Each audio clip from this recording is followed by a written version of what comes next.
वर्साची वो fashion brand जो bright colours, revealing clothing और फेमस मेड्यूसा लोगों के लिए जाना जाता है। आज इस कंपनी की वर्थ $2 बिलियन से ज्यादा है। इसकी शुरुआत एक बच्चे ने की जो एक एक्सट्रीमली पुअर स्मॉल टाउन से आया था। वर्साची का वर्ड ऑफ लग्जरी फैशन में टॉप तक काफी इनक्रेडिबल है। हाउएवर, ये सिर्फ एक सक्सेसफुल बिजनेस स्टोरी नहीं है। You see, वर्साची की एज काफी कम थी जब उसका मर्डर हुआ था।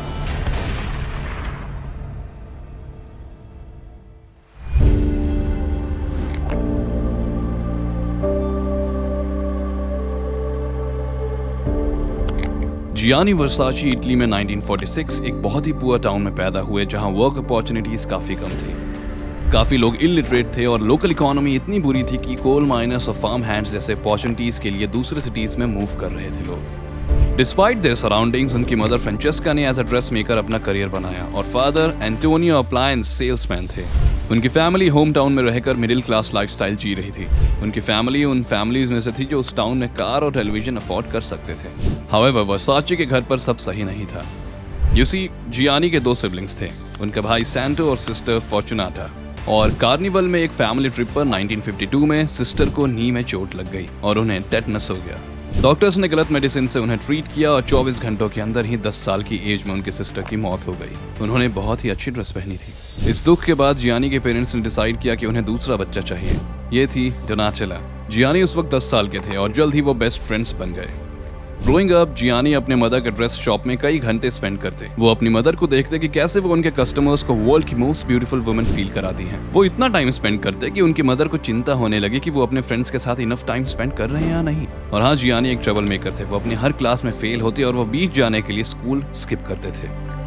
जब उन्हें अलाउंस मिलता तो वो उससे खर्च कर देते इमीडिएटली क्लॉथ्स, फैशन मैगजीन्स और कॉन्सर्ट टिकट्स पर। उनके पेरेंट्स को चिंता होने लगी क्योंकि उन्हें देखकर लगता था कि उनकी लाइफ में कोई डायरेक्शन नहीं है। उनके पेरेंट्स चाहते थे कि वो कॉलेज जाए, बट अर्ली एज में ही वो क्लियर हो गया था कि वो इसलिए नहीं बने हैं। एक दिन उनकी मदर को पेरेंट टीचर मीटिंग के लिए बुलाया गया। उनके टीचर ने जियानी की नोटबुक उनकी मदर को दिखाई। वो वुमन के स्केचेस से भरी हुई थी। उनके टीचर ने उन्हें सेक्स मेनियक कहा, पर उनकी मदर को समझ आया कि वो वुमन की ड्राइंग नहीं कर रहे हैं, इंस्टेड ये वो ड्रेस थे जो उन फिगर्स ने पहनी हुई थी।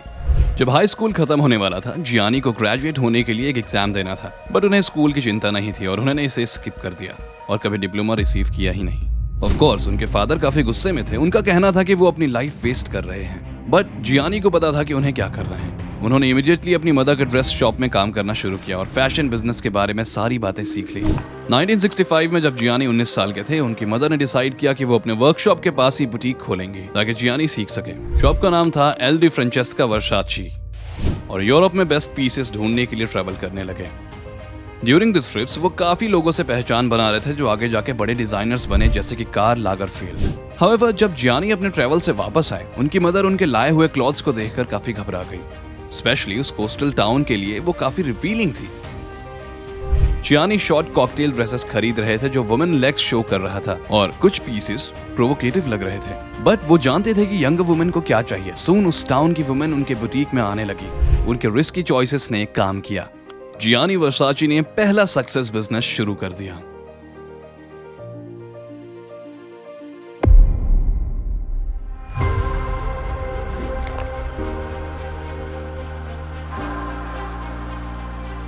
जब जियानी अपनी बुटीक को न्यू फैशन से भर रहे थे, उनकी मदर भी उनको ड्रेसेस कैसे बनाते हैं सिखा रही थी, जिससे वो अपने ओरिजिनल डिजाइन आइडियाज को रियलिटी में ला सके। मैन्युफैक्चरर्स के पास ट्रिप्स में जाते थे और जियानी हमेशा अपने साथ स्केच बुक कैरी करते थे। और इसी तरह वो एक निटवियर ब्रांड के ओनर से मिले जिसका नाम था फ्लोरेंटीन फ्लावर्स। ओनर्स ने जियानी के स्केच बुक को देखकर उन्हें अपने पास काम करने को कहा, टस्कनी में, वो भी जब वो 25 साल के थे। ये जियानी के लिए काफी एक्साइटिंग था और उन्होंने इसके लिए एग्री कर लिया। और कुछ ही महीनों में उनके न्यू बॉसेस उनके फर्स्ट कलेक्शन से काफी इंप्रेस हुए। इसके लिए उन्होंने जियानी को एक ब्रांड न्यू फोक्सवैगन कन्वर्टिबल दे दी। एट 26 उन्होंने डिसाइड किया कि इस टाइम इससे भी बड़े फैशन वर्ल्ड ऑफ मिलान को एक्सप्लोर किया जाए। उन्होंने फ्रीलांसिंग शुरू की by designing pieces for Callaghan, Jenny, Complice and Mario Valentino.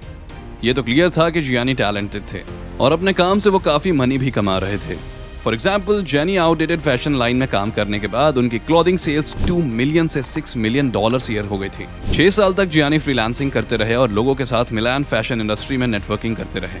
उन्हें बहुत से कॉन्ट्रैक्ट्स मिलने लगे जिससे वो पर ईयर 6 फिगर्स अमाउंट कमाने लगे। फाइनली वो वक्त आ गया जब वो दुनिया को बता सके कि वो कौन है। उन्होंने अपने पीसेस वाला पोर्टफोलियो लिया और उसे मिलान के फेमस आर्ट म्यूजियम में एग्जिबिट किया। वो इसे लेकर थोड़ा नर्वस से थे बट उन्हें ऐसा होने की जरूरत नहीं थी। लोगों को उनका स्टाइल इतना पसंद आया कि उन्हें क्लाइंट्स से ड्रेसेस बनाने के लिए रिक्वेस्ट्स आने लगे। ये फर्स्ट टाइम था जब वो डायरेक्टली कस्टमर्स के साथ काम कर रहे थे instead of designing for someone's brand. But 1978 में जब वो 32 साल के थे, उन्होंने फाइनली अपनी फैशन लाइन ओपन की। अब न्यू फैशन ब्रांड लॉन्च करना सस्ता नहीं था, बट जियानी को एक वेल्दी इटालियन फैमिली से सपोर्ट मिलने के कारण वो फाइनेंशियली सिक्योर हो गए थे। जियानी के मेहनत से बनाए गए नेटवर्क्स काम आ रहे थे।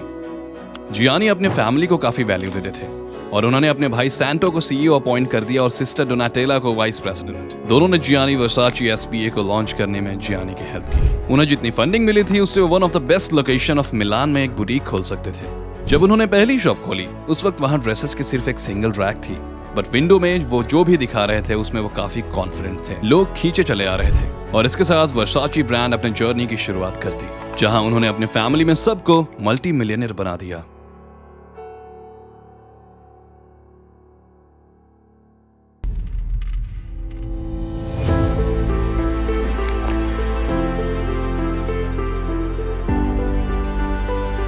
जियानी की सिस्टर डोनाटेला उन्हें बिजनेस चलाने में हेल्प करने के लिए मिलान आ गई, बट कुछ टाइम बाद वो अपने वाइस प्रेसिडेंट की ड्यूटीज से बोर हो गई। वो अभी भी अपने अर्ली 20s में थी और फिगर आउट करने की कोशिश कर रही थी कि वो लाइफ में क्या करना चाहती है। इवेंचुअली उन्होंने डिसाइड किया कि वो भी फैशन डिजाइनर बनेंगी। सो जियानी ने पैरेलली वर्सस लॉन्च किया, बस इसलिए कि डोनाटेला वर्साचे स्टोर में अपने डिजाइन्स बेच सके। जियानी को उनके इनोवेटिव क्लॉथिंग मटेरियल के लिए जाना जाता था। वो कोई भी मटेरियल जैसे aluminium, mesh, leather, rubber, less या जो भी मिले उसे अपने क्लॉथिंग में यूज करते थे। ये मटेरियल मिक्स काफी अनकॉमन था और क्राउड में उन्हें अलग शो करता था। जियानी वर्साचे की डिजाइन्स रिवीलिंग होती थी, इसके लिए उन्हें मीडिया और फैशन कम्युनिटी दोनों से काफी क्रिटिसिज्म मिला। उनके बारे में कहा जाता था कि Armani dresses the wife and Versace dresses the mistress, but उन्होंने इसे इग्नोर किया। उन्हें पता था कि उनके कस्टमर्स को क्या चाहिए। इसमें कर्व शो ऑफ करना और अपने बॉडी के लिए प्राउड फील करना रादर देन उसे छुपाना शामिल था। इवेंचुअली कंपनी इतनी सक्सेसफुल हो गई कि जियानी न्यू लोकेशन पर स्टोर ओपन करने लगे। सिर्फ वेस्टर्न वर्ल्ड नहीं, जियानी चाहते थे कि वो वर्साचे का ग्लोबली लेकर जाए। 1979 में उन्होंने चाइना में अपनी पहली शॉप ओपन की। उस टाइम दूसरे फैशन हाउसेस ज्यादातर एशियन मार्केट को इग्नोर कर रहे थे, बट वर्साचे को इतने अर्ली चाइना में लाकर उन्हें काफी प्रॉफिट हुआ। वो कंपटीशन से काफी आगे थे और Versace one of the top brands में से एक बन गया। 1980s में वो पूरे यूएस में स्टोर्स ओपन करने लगे और 90s में multiple new fashion line launch की, जिसे ह्यूज सक्सेस मिली। Beside being a brilliant fashion designer, Gianni को मार्केटिंग भी अच्छे से आती थी। सेलिब्रिटीज को अपने क्लॉथ्स पहनाना और अपने ब्रांड से एसोसिएट करने के पावर के बारे में समझ आया। उन्होंने इसके लिए अपने कनेक्शंस का यूज किया। वो बहुत से सेलिब्रिटीज के साथ जुड़े, जैसे कि Elton John, Michael Jackson, Cher, Madonna और प्रिंसेस डायना। उनके क्लॉथ्स के फोटोग्राफ और मैगजीन में आने के बाद वर्साचे की डिमांड आसमान छूने लगी। 1980s और 90s में जियानी वर्साचे ने मॉडल हायरिंग शुरू की, जिसे वो बार बार अपने रनवे शोज में यूज कर सके। Big names like Naomi Campbell and Cindy Crawford ने वर्साचे के लिए काम किया। 1992 में वर्साचे कंट्रोवर्सी को एक लेवल ऊपर ले गए और लॉन्च किए मिस S&M नाम का कलेक्शन। मॉडल्स रनवे पर लेदर हार्नेसेस में वॉक कर रही थी। उसी साल डोनाटेला ने मेट गाला में बॉन्डेज ड्रेस पहनी, जिससे ये चर्चे में आ गए।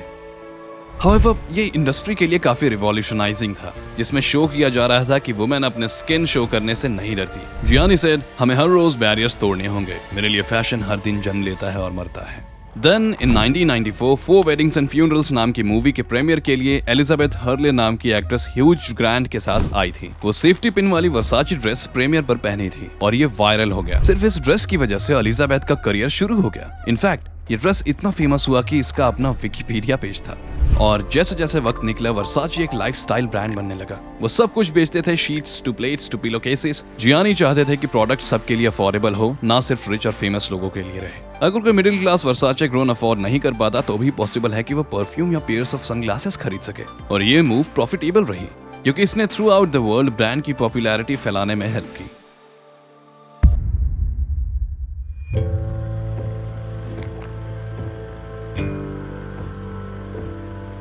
अपने वेल्थ और फेम के मैसिव राइज के टाइम जियानी एक सीक्रेट छुपा रहे थे।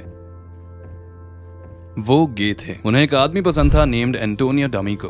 हाउएवर, उनकी फैमिली उनकी सेक्सुअलिटी को सीक्रेट रखना चाहती थी क्योंकि उन्हें डर था कि इससे कंपनी की रेपुटेशन को लॉस होगा। सालों तक उन्होंने लोगों से अपनी पहचान छुपाई।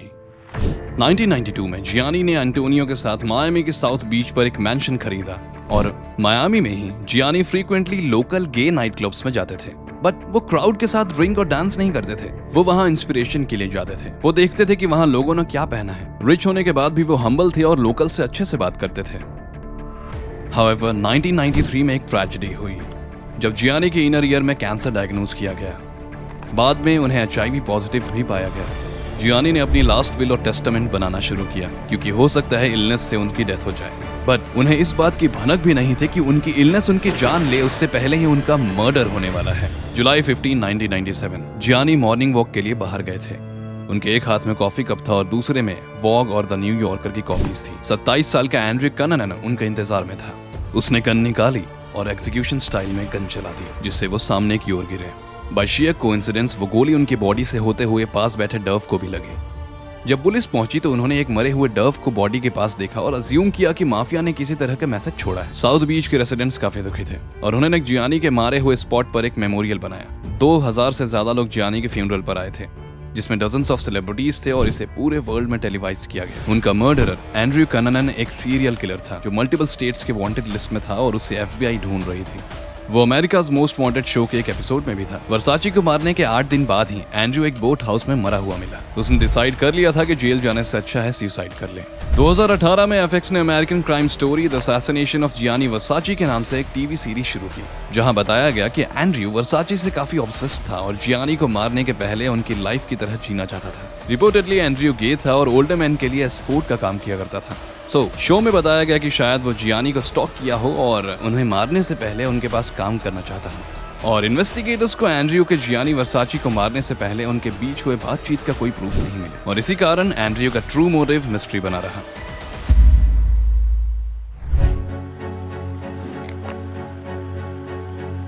उनकी मौत के वक्त वर्साची ब्रांड की वर्थ $807 मिलियन थी। अपने विल में जियानी ने अपनी सिस्टर डोनाटिला के लिए 20% ऑफ कंपनी छोड़ी जिन्होंने उनकी डेथ के बाद आर्टिस्टिक क्रिएटिव डायरेक्टर बन के सर्व किया। उनके भाई सैंटो को 30% मिला और वो नए चेयरमैन बन गए।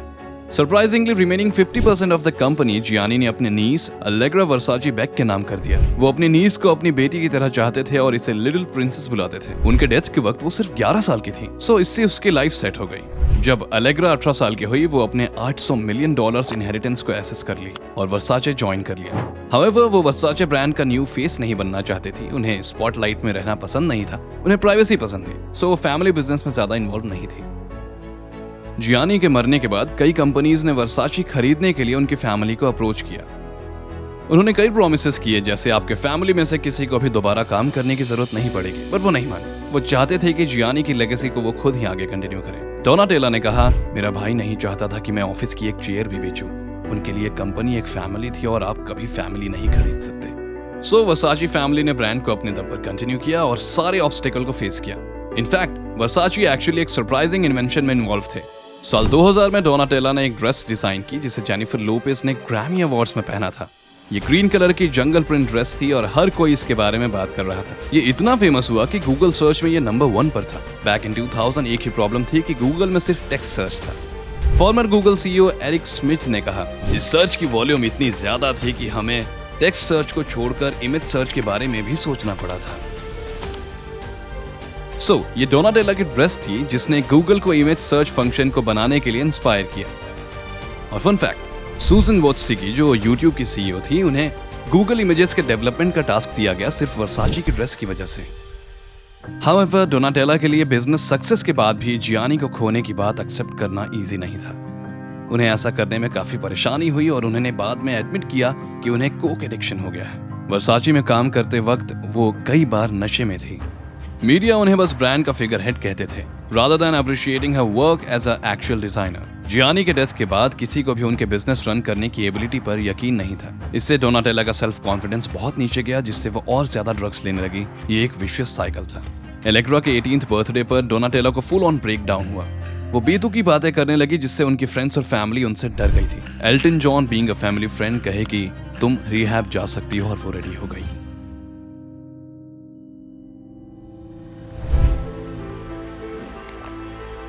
2014 में बिजनेस पहले की तरह अच्छा नहीं कर रही थी और सेल्स गिरने लगी थी। वर्साची फैमिली को लगा कि यही सही वक्त है जब ब्रांड को आगे बढ़ाने के लिए बाहर से हेल्प लेनी चाहिए। उन्होंने इनिशियली 20% ऑफ द कंपनी एक private equity firm Blackstone group को बेच दिए और एक CEO हायर किया, जोनाथन एक्रॉयड। जोनाथन ने वर्साची ब्रांड को रिवाइटलाइज करने में हेल्प की और बिजनेस ने कम बैक किया और एक बार फिर यंगर ऑडियंस के बीच पॉपुलर हो गई। हाउएवर एज टाइम वेंट, ये क्लियर हो गया कि next generation of Versace family ये बिजनेस कंटिन्यू नहीं करेगी। सैंटो और डोनाटेला चाहते थे कि वो अपने भाई के ब्रांड को उनके जाने के बाद भी जिंदा रखें और उन्होंने डिसाइड किया कि कंपनी सेल करना बेस्ट रहेगा। 2018 में कैप्री होल्डिंग्स ने वर्साची ब्रांड को $2.12 बिलियन में खरीद लिया। डोनाटेला और सैंटो कंपनी में अपनी जॉब्स पर रहे, जिस पर वो आज भी काम कर रहे हैं, और डील में कैप्री होल्डिंग्स के स्टॉक्स भी इंक्लूडेड थे। सो वर्साची फैमिली को $176 मिलियन के शेयर्स मिल गए। इटली में शुरू हुआ एक छोटा सा फैमिली ओन्ड ड्रेस शॉप एक $multi-billion फैशन ब्रांड बन गया। वर्साची ब्रांड फैमिली के जाने के बाद भी बना रहा और वो आज भी टॉप फैशन ब्रांड्स में से एक है। वैसे अगर आपको luxury fashion brands involving murder पसंद है तो आप गुची के क्रेजी स्टोरी को चेक कर सकते हैं। बस थंबनेल पर क्लिक करें और मैं आपसे वहीं मिलता हूँ। चीयर्स।